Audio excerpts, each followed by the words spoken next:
بسم اللہ الرحمن الرحیم۔ السلام علیکم۔ یہ کاشان بصیرت کا آڈیو بک چینل ہے اور آپ جو کتاب سماعت فرما رہے ہیں اس کا نام ہے کربلا تہذیب کا مستقبل، سید محمد تقی کی لکھی ہوئی۔ آئیے سنتے ہیں اس کا پارٹ نمبر 10، صفحہ نمبر 122۔ واضح طور پر یہ صورتحال مسلم معاشرے کے دائرے میں اطلاق رکھتی ہے، اور یوں قدرتی طور پر سوال یہ پیدا ہوگا کہ مسلم معاشرے کے دائرے سے باہر حسین علیہ السلام ان کی کربلا کہاں اپنی جگہ حاصل کرے گی؟ دوسرے لفظوں میں یوں کہیے کہ تاریخ تہذیب انسانی میں حسین ابن علی علیہ السلام کس مقام پر کھڑے نظر آتے ہیں؟ تاریخ تہذیب سے مراد یقیناً شاندار محلات، زربق لباس، خوبصورت عمارتوں اور حسین زیورات وغیرہ کی تاریخ نہیں ہے۔ تاریخ تہذیب سے مراد سماجوں کا وہ ارتقائی سفر ہے جو انہوں نے شریفانہ اخلاقی اقدار کو اپنانے کے سلسلے میں کیا۔ تاریخ کے تمام معاشرے ایسے طبقات پر بھی مشتمل رہے جو اپنی سرگرمیوں کو بہتر اخلاقی اقدار کے پیمانوں پر تولتے رہے۔ معاشروں کی ارتقاء کا یہی وہ رخ ہے جو صحیح معنی میں تاریخ تہذیب کہلاتا ہے، اور یہی وہ تاریخ ہے جس میں ہمیں ابن علی علیہ السلام کا مقام ڈھونڈنا ہے۔ منظم مذاہب کا مستقبل کیا ہوگا؟ یہ بحث یہاں غیر ضروری ہے۔ یہاں سوال سامنے یہ ہے کہ امام حسین علیہ السلام روحانی قائد ہونے کے علاوہ جو ان کا مقام مسلم معاشرے میں ہے، اس تاریخ میں کس جگہ آتے ہیں جسے ہم تاریخ تہذیب قرار دے رہے ہیں؟ ان اصولوں کی خاطر جنہیں افراد معاشرے کے ارتقاء یا سماجی بندنوں کے لیے ضروری خیال کرتے تھے، باصول افراد برابر قربانیاں دیتے رہے۔ واضح طور پر حسین ابن علی علیہ السلام اسی گروہ میں شامل ہیں۔ لیکن سوال یہ پیدا ہوتا ہے کہ کیا ہر وہ شخص جو اصولوں کی خاطر قربانی دیتا ہے محترم خیال کیا جائے گا؟ اس سوال کا جواب یقیناً اثبات میں ہے، اسی لیے کہ جو شخص بھی کسی اصول کے لیے قربانی دیتا ہے وہ اپنے فوری مفادات اور جسمانی خواہشوں کو اس خیال یا نظریے کے لیے تج دیتا ہے جسے وہ اہم، محترم یا مقدس خیال کرتا ہے۔ لہٰذا یہ کہا جاتا ہے کہ وہ لوگ اخلاقی ترازو میں ان عام لوگوں سے زیادہ بھاری ہوتے ہیں جو صرف اپنی خواہشوں کے تابع ہوتے ہیں اور اپنے خیال اور اصول اور نظریات کو اپنے فوری مفادات پر بھیٹ چڑھا دیتے ہیں۔ تو یہ تو ہوئی ایک سطح انسانوں کی اضافی برتری کی، لیکن صرف یہی سطح افراد کو عظمت اور اہمیت دلانے کی کوئی بڑی ضمانت مہیا نہیں کرتی، اسی لیے کہ اصولوں پر قربانی کی گفتگو میں یہ سوال قدرتاً پیدا ہوگا کہ اصولوں کی قربانی کے سلسلے میں کون سے وہ اصول ہیں جو یہاں ہمارے پیش نظر ہیں۔ مجموعی طور پر آپ اصولوں کو دو حصوں میں بانٹ سکتے ہیں۔ پہلے تو قدرتاً ان اصولوں کی بات کیجیے جو تمام انسانوں کو اپنے دائرے میں لے لیتے ہیں اور بنیادی اخلاقی اقدار، عدل و مساوات، آزادی رائے اور احترام فرد جیسی مقدس اساسوں پر زور دیتے ہیں، جبکہ دوسری قسم کے وہ اصول وہ ہیں جو انسانوں کو رنگ و نسل، علاقہ اور عقیدے کے دائروں میں بانٹ کر کسی ایک گروہ یا طبقے کے خیالات اور تصور کو دوسروں پر ٹھونس دینے کے حامی ہیں۔ یا اگر پہلے اصول کے حق میں اقتدار آ جائے تو ان منفی تصورات کے لیے بعض لوگوں کو قربانی دینے پر آمادہ کر دیتے ہیں۔ قربانی یہ آخر الذکر حضرات بھی دیتے ہیں، لیکن قربانی کی حد تک قابل تقلید ہونے کے باوصف واقعی وہ کوئی محترم مقام پیدا نہیں کر پاتے، اسی لیے کہ جن اصولوں کے لیے قربانی دی گئی ہے وہ محض منفی ہیں اور تہذیب کے سفر میں سنگین مواقع حائل کرانے والے۔ لہٰذا قربانی پر سوچتے وقت یہ پہلو ضرور سامنے رکھنا ہوگا کہ قربانی کے عقب میں کون سے اصول کار فرما ہیں۔ تہذیب نواز یا وہ اصول جو تہذیبی اقدار کی لاشوں پر کھڑے ہو کر ٹھوس لوگوں کو قربانی پر اکساتے رہے۔ سوال یہ ہے کہ حسین ابن علی علیہ السلام کی قربانی ان دو اقسام میں سے کس قسم کی قربانی تھی؟ اس سوال کا جواب ان واقعات میں ڈھونڈیے جو کربلا کے ماضی میں گزرے ہیں، جن سے کربلا 10 محرم کو دوچار ہوئی۔ بہترین قسم کی قربانی دینے والے بھی واضح طور پر دو حصوں میں بٹے نظر آتے ہیں۔ پہلے وہ ہیں جو ان اچھے اصولوں کو ہر قیمت پر معاشرے میں نافذ کرنا چاہتے ہیں۔ ہر قیمت پر کا مطلب یہ کہ وہ صرف مقاصد کے تقدس کا خیال رکھتے ہیں، ذرائع حصول مقاصد کو اہمیت نہیں دیتے، یعنی ذرائع اور وسائل کے تعین میں اخلاقی اقدار کی پابندیاں ہر لمحے قبول نہیں کرتے۔ بعض بڑی اچھی تحریکیں کئی قابل اعتراض ذرائع کے استعمال سے، یعنی اچھے اور برے دونوں قسم کے ذرائع کے استعمال کے ذریعے کامیابی سے ہمکنار ہو سکیں۔ لیکن اس قسم کی تحریکیں اگر کامیابی سے ہمکنار ہوئیں تو ذرائع کے انتخابات میں عدم احتیاط کی بنا پر تاریخ تہذیب میں دورس اثرات پیدا کرنے کا سبب نہ بن سکیں اور شکست سے دوچار ہو گئیں۔ یوں ان جیسے لیڈروں کی قربانیاں تو بہرحال قرار پائیں، تاہم کوئی بڑی علامت اخلاقی اقدار کے بننے میں کامیابی حاصل نہ کر سکیں۔ عام طور پر وہ تحریکیں ابھری اور مشکل ہی سے کامیاب حاصل کر سکی جن میں مقاصد کے تقدس کے ساتھ ساتھ ذرائع اور وسائل کے تقدس کو بھی یکساں اہمیت دی گئی ہو۔ اس جیسی تحریکیں عام طور پر افراد کی قربانیوں پر پہنچ کر ابھریں اور تاریخ کی پیشانی پر جھومر بن کر چمکتی رہیں۔ تاریخ گیر شخصیتیں: سقراط، عیسیٰ علیہ السلام اور حسین علیہ السلام، تین ان تاریخ گیر شخصیتوں کے نام ہیں جن کی ذات سے اعلیٰ مقاصد کے لیے قربانیاں دینے کا تصور وابستہ کیا گیا اور جن کے اقدامات اخلاقی اقدار کے ترازو میں پورے اترتے ہیں، اور یوں یہ تینوں قربانیاں صف اول کی قربانیوں میں شامل سمجھی گئیں۔ لیکن ان تینوں شخصیتوں کی قربانی کی نوعیت میں نمایاں فرق بھی ہے۔ اتنا بنیادی فرق ہے کہ معاملات کو پرکھتے وقت اسے نظر انداز نہیں کیا جا سکتا۔ سقراط اور عیسیٰ علیہ السلام دونوں کی قربانیوں نے تاریخ پر بڑا گہرا اثر چھوڑا ہے۔ دنیا کے دو بڑے مذاہب عیسائیت اور اسلام نے واقعہ صلیب کو مختلف انداز پر لیا، لیکن اس اختلاف سے قطع نظر حضرت عیسیٰ علیہ السلام کی صلیب سے تاریخ کی کروڑوں انسانوں کے دلوں میں محبت، خدمت اور انسانی دوستی کے جذبات کی جوت جگائی ہے۔ تاہم عیسیٰ علیہ السلام حکومت سے متصادم نہیں ہوئے تھے۔ ان کو صلیب پر چڑھنے کا بندوبست یہودی فرلسس کی سازشوں نے کروایا تھا، جن کے مفادات حضرت عیسیٰ علیہ السلام کی تبلیغ سے مجروح ہو رہے تھے۔ قربانی عظیم ثابت ہوئی اور تاریخ پر دیر پا اثر چھوڑنے کا باعث، تاہم وہ ڈرامائی حالات جو سقراط کی قربانی کے ساتھ وابستہ ہوئے تھے اور جو کربلا کے پس منظر اور پیش منظر میں موجود رہے، صلیب چڑھنے کے اس سانحے میں نظر نہیں آتے۔ سقراط کی قربانی کے بڑے یادگار، حیرت انگیز اور محبت خیز ڈرامائی حالات میں پیش آئی، اور اسی لیے اس نے تاریخ کی ذہین اور شریف روحوں کو ہمیشہ تڑپا رکھا۔ سقراط ایک ذہنی انقلاب لانا چاہتا تھا۔ یہ ذہنی انقلاب آ گیا اور تاریخ اس عظیم ہیرو کا نام احترام سے لیتی ہے اور ہمیشہ لیتی رہے گی، اسی لیے کہ سقراط نے فکر انسانی کو جلا دی، اس نے تہذیب کی بنیادوں کو استوار کیا۔ سقراط شہید فکر و فلسفہ قرار پایا اور وہ اعزاز ہے جو اس کا نام ہمیشہ روشن رکھے گا۔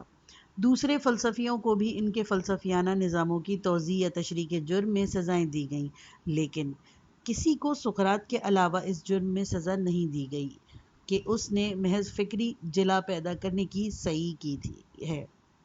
دو چیزوں میں فرق ہے: ایک ایسے فلسفیانہ نظام کی تشہیر جسے معاشرہ ملحدانہ قرار دیتا ہو، ایک الگ موقف ہے، جبکہ نوجوانوں کی فکر میں حرکت پیدا کرنا ایک بالکل جداگانہ موقف۔ وہ فلسفی جنہوں نے اپنے فکری نظاموں کے لیے قربانی دی، ان کا بہت بڑا مقام ہے اور یادگار قربانی ہے، تاہم اپنے ناموں کے حامی ہونے کی بنا پر ان کی انا بھی اس قربانی کے برداشت کرنے میں شامل رہی ہے، جبکہ سقراط کی انا کسی متعین نظام سے اس کی عدم وابستگی کی بنا پر اس کی قربانی میں محرک عنصر کی حیثیت حاصل نہ کر سکی۔ اور یوں سقراط کا درجہ نسبتاً بلند رہا۔ یہ بات حضرت عیسیٰ علیہ السلام کے بارے میں نہیں کہی جا سکتی۔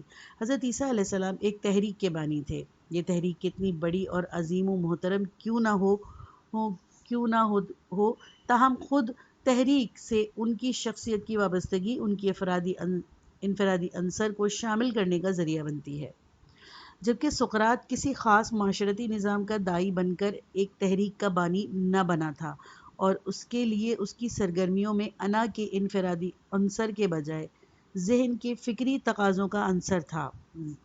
ذہن کے یہ فکری تقاضے کسی معین سیاسی اور سماجی نظام سے وابستہ نہ تھے، لہذا انا کا انفرادی عنصر سقراط کے ہاں موجود نہ تھا۔ یوں سقراط کی قربانی انسانی عنصر سے کم از کم وابستہ تھی، اور اسی لیے انسانی تہذیبی اعتبار سے زیادہ وسیع الاطلاق، بنابراً اس کی اہمیت زیادہ قرار دینا پڑے گی۔ مذکورہ تجزیے کی روشنی میں آپ جو نتیجہ نکالیں گے وہ یہ ہے کہ انسانی تاریخ میں اگر سب سے زیادہ عظیم اور تاریخ گری قربانیوں کو چنا جائے تو سقراط اور حسین علیہ السلام کی قربانی بالکل صفحہ اول پر آتی ہیں۔ آپ ذرا زیادہ گہرائی میں اتر کر بنیادی تہذیبی اقدار کے معیار پر ان دونوں کی قربانیوں کا جائزہ لیں تو پھر کیا صورت پیدا ہوگی؟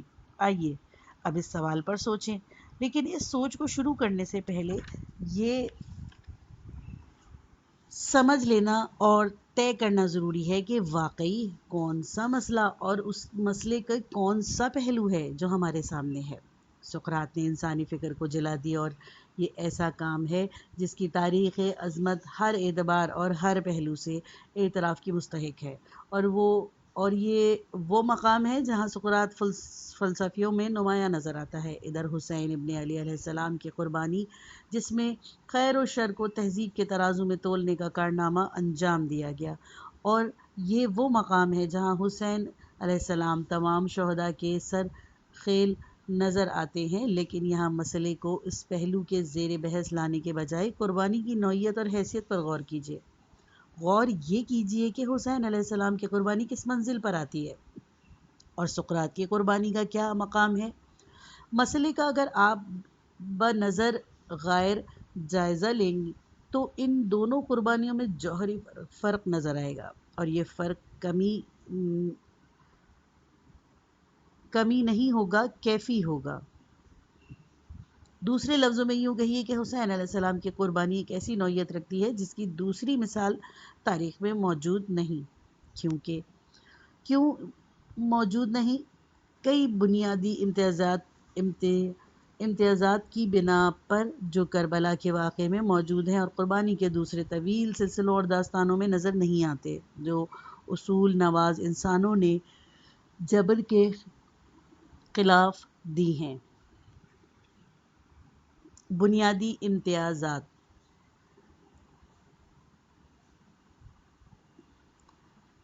استبداد اور جبر سے متصادم ہونے والوں کی تعداد خاصی طویل ہے، لیکن وہ اختصارات جو کربلا کے المیہ کی دردناک لڑیوں میں ایک ساتھ پرو دیے گئے قربانی کے کسی اور المناک سانحے میں ایک جگہ جمع نہ ہو سکے، ایک واضح حقیقت جو حسین علیہ السلام کی قربانیوں میں موجود ہے، وہ تاریخی تہذیب کو کہیں اور نہیں ملی۔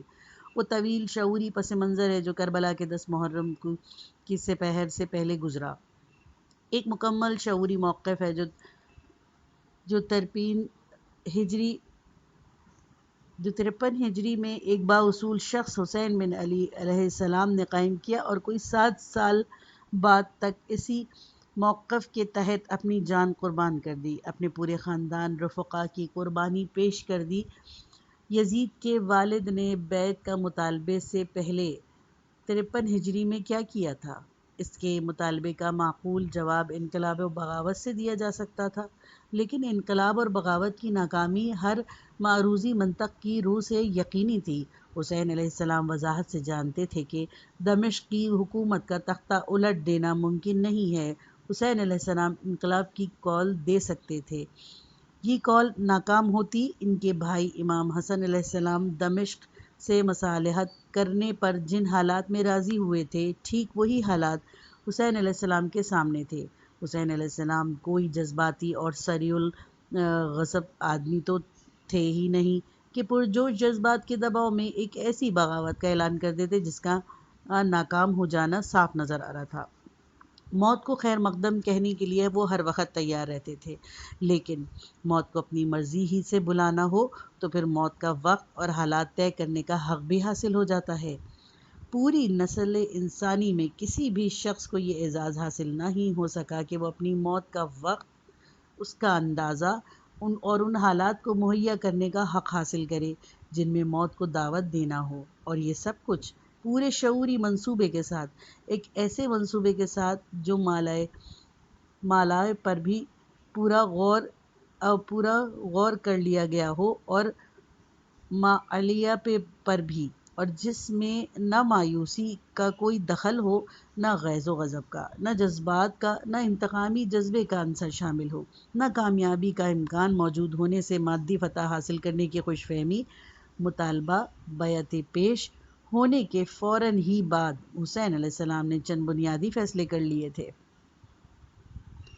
انہوں نے فیصلہ کر لیا کہ بیعت نہیں کریں گے۔ انہوں نے فیصلہ کر لیا تھا کہ وہ اعلان بغاوت یا انقلاب نہیں کریں گے، اسی لیے کہ اس کا ناکام ہونا یقینی تھا، اور اس ناکامی کے نتیجے میں حکومت کو یہ عذر ہاتھ آ جائے گا کہ حسین ابن علی علیہ السلام معاشرے میں فتنہ پیدا کرنا چاہتے تھے۔ شہادت تو حسین علیہ السلام کی یوں بھی ہوتی، مگر اس سوال کا جواب کوئی نہ ہوتا کہ ہار کے طے شدہ ہونے کے صورت میں بغاوت کا اعلان کیا ہی کیوں گیا۔ جس شخص نے موت کا استقبال کرنے کا فیصلہ کر لیا ہو، اس کے لیے انقلاب یا بغاوت کی کال دینا سب سے آسان کام ہوتا ہے، لیکن حسین علیہ السلام عام انقلابیوں کی طرح نہیں تھے کہ وہ وقتی جذباتی اور غصے میں آ کر میدان میں اتر جاتے۔ ان کے ہاں صورتحال شعور کی ترازو میں تل رہی تھی۔ وہاں کوئی ایسا اقدام اٹھانے کو تیار نہ تھے جو دمشق کے کوئی عذر مہیا کر دے کہ واقعات کو حرکات میں لانے کا آغاز حسین ابن علی علیہ السلام کے اس اقدام سے ہو سکا، جو اگر وہ نہ کرتے تو المناک حالات کا وہ سلسلہ رونما ہوتا جس نے مسلم تاریخ کو لرزا کر رکھ دیا۔ انہوں نے دمشق کے اس وظیفے تک کو، جو حسن علیہ السلام اور معاویہ کے معاہدے کی روح سے وہ لے رہے تھے، لینے سے اس لیے انکار نہ کیا۔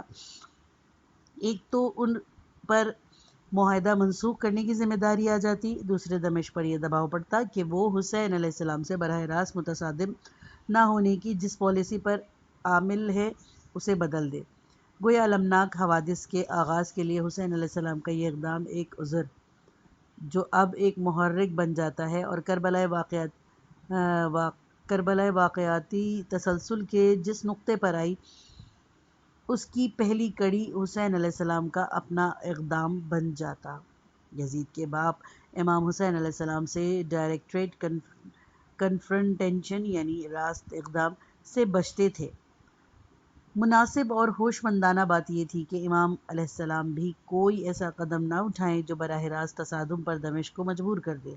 اخلاقی سیاست کو پوری بساط حسین ابن علی علیہ السلام کے سامنے تھی۔ اسی طرح کی بساط تمام سیاست دانوں اور خاص طور پر انقلابیوں کے سامنے ہوتی ہے، لیکن امام حسین علیہ السلام کے ہاں اختصاص یہ ہے کہ وہ زندگی کو بچانے کی جنگ نہیں لڑ رہے تھے، زندگی کو قربان کرنے کی جنگ لڑ رہے تھے، اور اسی لیے ساری بساط ان کی مرضی کے تحت آ گئی تھی۔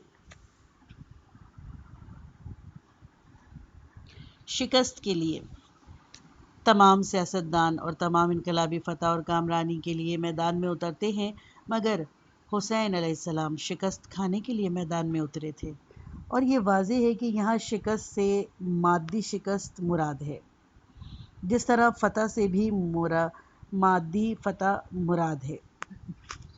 حسین علیہ السلام بیعت سے انکار کی قیمت ادا کرنے کے لیے شروع سے ہی تیار تھے۔ یہ ان کا شعوری فیصلہ تھا۔ ان کا شعوری فیصلہ یہ بھی تھا کہ موت کو جذباتی انداز میں یا غیظ و غضب کے عالم میں قبول نہیں کرنا۔ حیات ایک مقدس امانت ہے جسے ہر حال میں بچانا ہے، لیکن اس بہرحال میں بنیادی اخلاق اقدار کی قربانی شامل نہیں ہے۔ واضح طور پر بیعت کا صرف مطالبہ جان کی قربانی کا جواز نہیں بنتا۔ قربانی کا جواز صرف اس وقت پیدا ہوتا ہے جب بیعت اور موت میں سے کسی ایک کا انتخاب کرنے کی صورت میں صورتحال سامنے آ جائے۔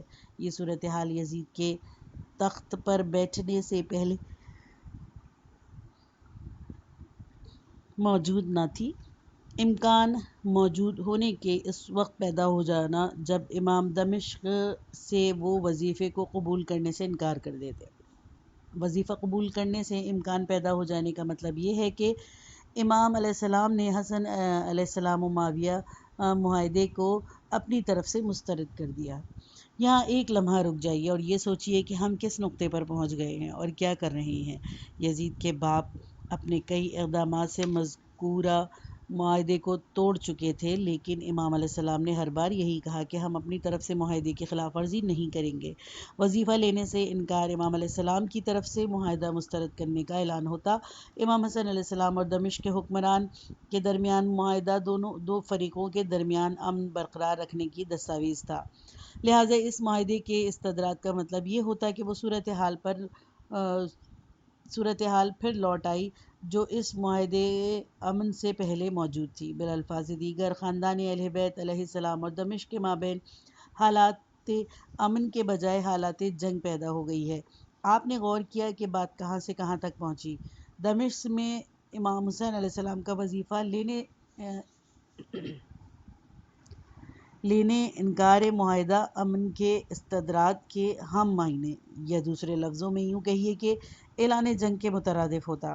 آپ یہ نہ کہیں کہ دمشق اس معاملے کی خلاف ورزی کر کے پہلے ہی اعلان جنگ کر چکا تھا۔ واقعی دمشق کی طرف سے اعلان جنگ بار بار ہو چکا تھا، مگر یہ بات صاف ہے کہ یہ اعلان جنگ صرف اعلان جنگ ہی تھا، آغاز جنگ نہ تھا۔ آغاز جنگ یہ اس وقت بنتا جب فریق ثانی بھی اس معاہدے کو مسترد کرنے کا اعلان کرتا۔ اس مرحلے پر حسین ابن علی علیہ السلام امن کے پیمبر کے طور پر سامنے نظر آتے ہیں۔ دمشق کی طرف سے بار بار اشتعال انگیزیاں کی جا رہی تھیں۔ کوئی دوسرا ہوتا تو اشتعال انگیزیوں کے اس تسلسل کی وجہ سے جوابی غیظ و غضب کا مظاہرہ کرتا، مگر حسین ابن علی علیہ السلام ایک مختلف شخصیت تھے۔ اس مرحلے پر امن کے باقی رکھنے نہ رکھنے کا فیصلہ انہیں کرنا تھا۔ غصہ اور اشتعال کا تقاضا تو یہی تھا کہ اینٹ کا جواب پتھر سے نہیں تو اینٹ ہی سے دے دیا جائے، لیکن حسین علیہ السلام نے جن کا ایک فیصلہ امن اور جنگ کے درمیان حائل تھا، امن کو برقرار رکھا۔ ایک دن نہیں، ایک سال نہیں، پورے 7 سال تائیں کہ دمشق کے حکمران کا انتقال ہو گیا، اور یہ خاصی بڑی مدت براہ راست تصادم اور جنگی صورتحال میں بدلنے سے بچ گئی۔ اس تمام مدت کے حالات امن سے گزر جانے کا کریڈٹ امام حسین علیہ السلام کو جاتا ہے، جو اس عرصے میں امن کے پیمبر کی حیثیت سے تاریخ میں نمایاں ہو کر سامنے آئے۔ دیکھا آپ نے کتنا مسائل خیز مسئلہ تھا۔ وظیفہ لیتے رہے یا مسترد کرنے کا معاملہ، یہ سوال تو صرف کسی رقم کا نہیں تھا، یہ مسئلہ لگ بھگ 7 سال تک امن برقرار رکھنے کا یا ان المناک حوادث کو ٹالنے کا مسئلہ تھا جو مالکار 10 محرم پر منتج ہوئے۔ مسلم معاشرے کی نگران حسین ابن علی علیہ السلام تھے، دمشق کے حکمران نہ تھے، اور اسی لیے معاشرے کو خانہ جنگی سے بچانا، اس نقطے تک پہنچنے سے روکنا جہاں کربلا ناگزیر ہو جائے، حسین علیہ السلام کی ذمہ داری تھی۔ کربلا جہاں مسلم معاشرے کا جھومر ہے، تاریخ اسلام کا دردناک سانحہ بھی ہے، جس نے سماج کو وہ واضح مخالف طبقوں میں بانٹ دیا۔ 53 ہجری سے لے کر 61 ہجری کے آغاز تک حسین ابن علی علیہ السلام جس انداز سے معاملات سے عہدہ برا ہوئے، اس نے المیہ کربلا کے اختتامیہ کو تہذیبی قدروں کی حسین ترین علامت بنا دیا، لیکن ان مابعدی نتائج کی وجہ سے جو امام علیہ السلام کے غیر معمولی کردار کی وجہ سے رونما ہو سکے، ان اقدامات کی اہمیت کم نہیں ہو جاتی جو امام علیہ السلام نے خانہ جنگی کو ٹالنے اور کربلا کے عروجی نقطے تک کشیدگی کو پہنچانے سے روکنے کے لیے کیے تھے۔ حسین علیہ السلام کے ان اقدامات نے انہیں امن کا سمبل بھی بنا دیا تھا۔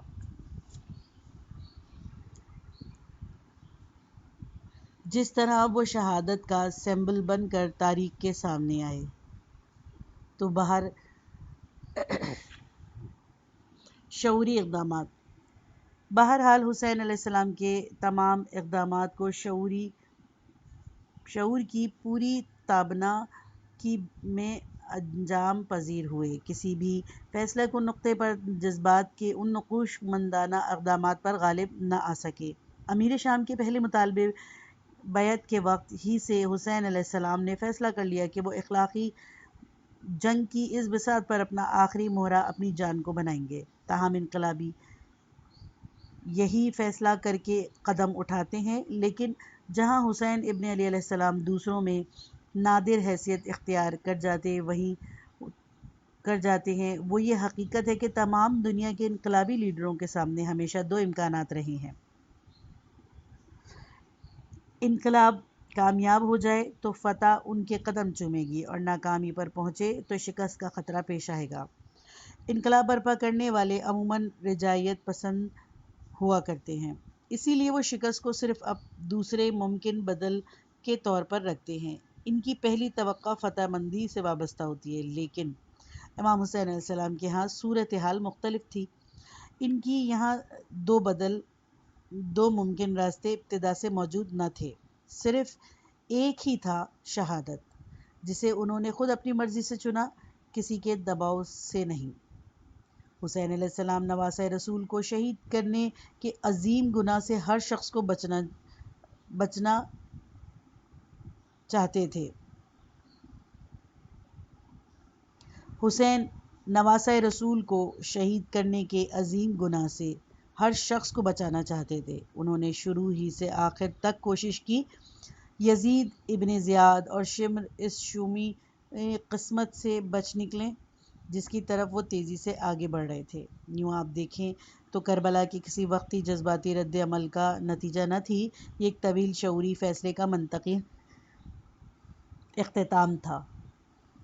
حسین علیہ السلام نے یہ فیصلہ مطالبہ بیعت کی پہلی بار پیش ہونے کے وقت ہی کر لیا تھا۔ تاریخ میں کسی اور انقلابی ہیرو کی اس نوع کی صورتحال موجود نہیں ہے کہ وہ شروع ہی سے شکست کا یقین اور شہادت کا فیصلہ کر کے اپنے اقدامات کو اس طرح تعین کرے کہ کوئی قدم اخلاقی معیار سے فروتر نہ ہو جائے، کوئی اقدام جذباتی اور رد عمل میں نہ آ جائے، اور کوئی ایسی سرگرمی نہ ہو جائے جو حالات کے آغاز کی ذمہ داری امام علیہ السلام کے کاندھوں پر ڈال دے۔ جذبات، جوش و غضب یا فتح و کامرانی کے دل خوش کن توقعات بغیر خالص اصول و نظریاتی سطح پر ایک ایسے موقف کو طے کرنا جو فرد کی اپنی موت کی اساس پر قائم ہو، اور جس میں سارے اقدامات اس بات پر متعین ہو رہے ہوں کہ جان کی قربانی دینے کے لیے موزوں تر حالات کون سے ہیں، یعنی کب اخلاقی اقدار اس بات کا تقاضا کرتی ہے کہ حیات جیسی سب سے بڑی دولت کی قربانی پیش کر دی جائے۔ یہ کام صرف حسین ابن علی علیہ السلام سے ممکن ہو سکا۔ یہ صرف حسین ابن علی علیہ السلام کی قربانی ہے جو مسلسل 7 سال اس لیے ٹلتی رہی کہ حیات جیسے عظیم اثاثے کی بھینٹ چڑھانا واضح اور ناگزیر اخلاقی منطق کی روح سے موزوں قرار نہ پا سکے گا۔ حیات ایک بہت بڑی قیمت ہے جسے یوں آسانی سے ضائع کر دینا ہوش مندانہ بات نہیں۔ حیات کی قربانی کا مرحلہ اخلاقی ناگزیریت کا تقاضا کرتا ہے۔ یہ ناگزیریت صرف 10 محرم کو پیدا ہوئی تھی، تاہم 10 محرم کو بھی جسمانی قوت کے مظاہرے کا چانس موجود تھا۔ اسی لیے حسین علیہ السلام نے بہادری کے اظہار کے اس موقع پر پورا فائدہ اٹھایا، یعنی یہ نہ ہو کہ دشمن کو گرفتار کر لینے کی سہولت مہیا کر دیتے، جبکہ گرفتاری سے بچ کر جس کا آخری نتیجہ بھی موت تھا، بہادری کے ساتھ قربانی پیش کر دینے کا امکان موجود تھا۔ حسین علیہ السلام اس امکان کو پوری طرح استعمال کیا، اور وہی شخص جو 7 سال تک براہ راست تصادم سے بچنے کے ہر موقع سے فائدہ اٹھاتا رہا، اس بہادری سے کربلا میں لڑ کر شہید ہوا کہ تاریخ اس کی جرات کے کارناموں کی تعریفیں کرتی نہیں تھکتی۔ یہ پارٹ ختم ہوا۔ کتاب کا اگلا حصہ نیکسٹ پارٹ میں سنیے۔